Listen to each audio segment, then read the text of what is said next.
Merhaba. Bu videoda uzaktan eğitim sürecinde gerçekleştirebileceğimiz canlı ders alternatiflerini inceleyeceğiz. Canlı ders gerçekleştirebilmek için şu an ekranda açık olan öğrenme yönetim sistemi dışında web konferans yazılımlarına ihtiyaç duyuyoruz. Bu videoda yaygın iki örnek olan Zoom ve Skype web konferans yazılımlarını inceleyeceğiz. Canlı ders gerçekleştirebilmek için öncelikle Zoom yazılımında ders oturumunu organize etmemiz gerekiyor. Bu yüzden Zoom programını açıyoruz ve kendi kullanıcı adı şifremizle giriş yapıyoruz. Eğer yoksa öncesinde Zoom'a kaydolmamız gerekiyor.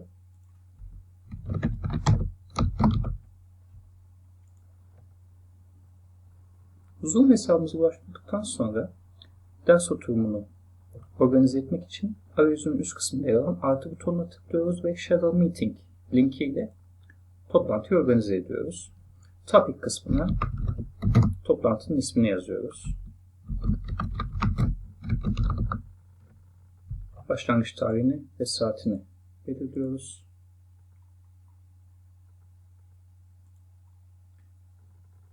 Zoom bizim için otomatik olarak bir şifre oluşturuyor. Eğer sizde seçili değilse bu ekranı seçerek şifre oluşturmanızda fayda var. Ayrıca Advanced Options bölümünde toplantı saatinde siz henüz orada değilken öğrencilerin girmesini aktif edebilirsiniz ya da bunun yanında katılımcıların, öğrencilerin giriş esnasında seslerini kapatabilirsiniz.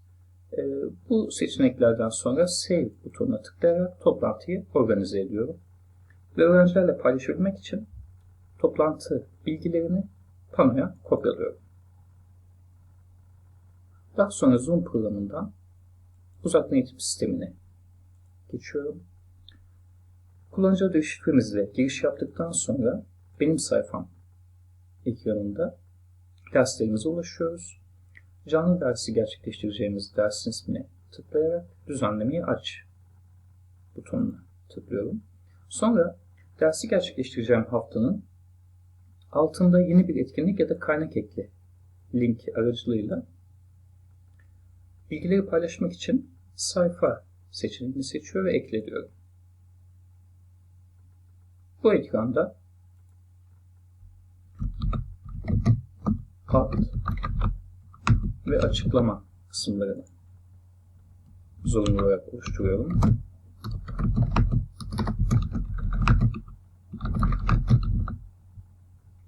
İstersek öğrencilerin ders sayfasında açıklamayı görmelerini sağlayabiliriz. Ve sonra sayfa içeriğinde öğrencilere bilgilendirme yapıp Zoom bağlantısını paylaşmam gerekiyor.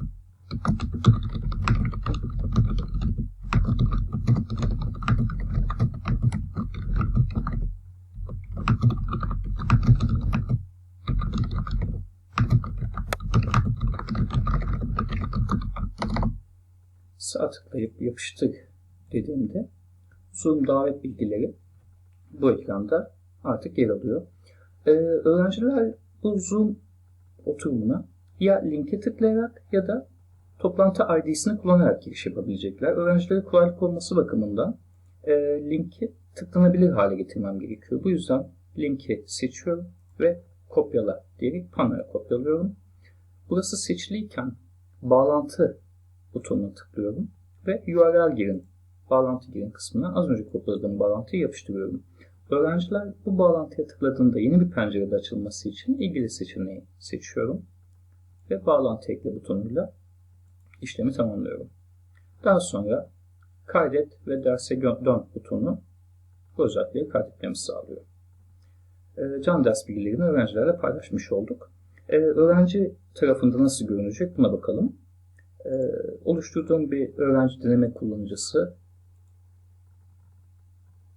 derslerine ulaştığında öğrenci ilgili ders ekranında BTR canlı ders şeklinde bu sayfayı görüntüleyebiliyor. Tıkladığında oluşturduğumuz açıklama ve Zoom linkine ulaşabilecek. Öğrenci buna tıkladığında varsa Zoom yazılımı üzerinden yoksa tarayıcısı web tarayıcısı üzerinden bu toplantıya katılabilecek ve kendisine şifre istendiğinde bu ekrandaki şifreyi girerek toplantıya başlayabilecek. Bir diğer seçenek Skype seçeneğiydi. Skype'da ise Öğrencilerle kendi Skype kullanıcı adınızı paylaşarak ve tarih belirterek o tarihte size bağlanmalarını sağlayabilirsiniz. Bir sonraki hafta içinde Skype ile bir canlı ders organize edelim. Bunun için Skype programında kendi kullanıcı adınızı kopyalıyorsunuz. Skype adı veya e-posta aracılığıyla size ulaşabilirler. Skype adını kopyalıyorum ve öğrenme yönetim sistemine dönüyorum. 15 Eylül tarihinde yine sayfa ekleyerek canlı ders bilgilerini öğrencilerle paylaşacağım.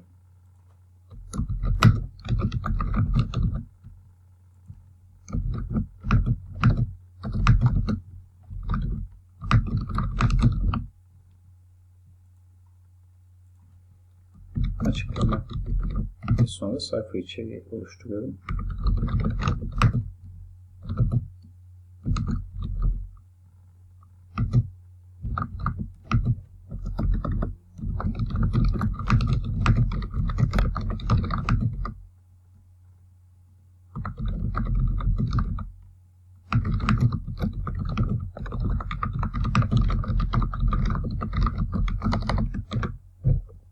Kullanıcı adımızı da yapıştırdık. Kaydet ve derse dön butonu işlemi tamamlamamızı sağlıyor.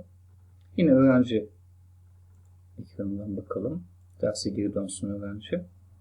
Bu kez 15-21 Eylül'de ETV canlı derse tıkladığında o tarih ve o saatte öğretmeninin kullanıcı adıyla Skype'a bağlanması gerektiğini öğrenci görebiliyor ve canlı derse böylelikle katılabiliyor.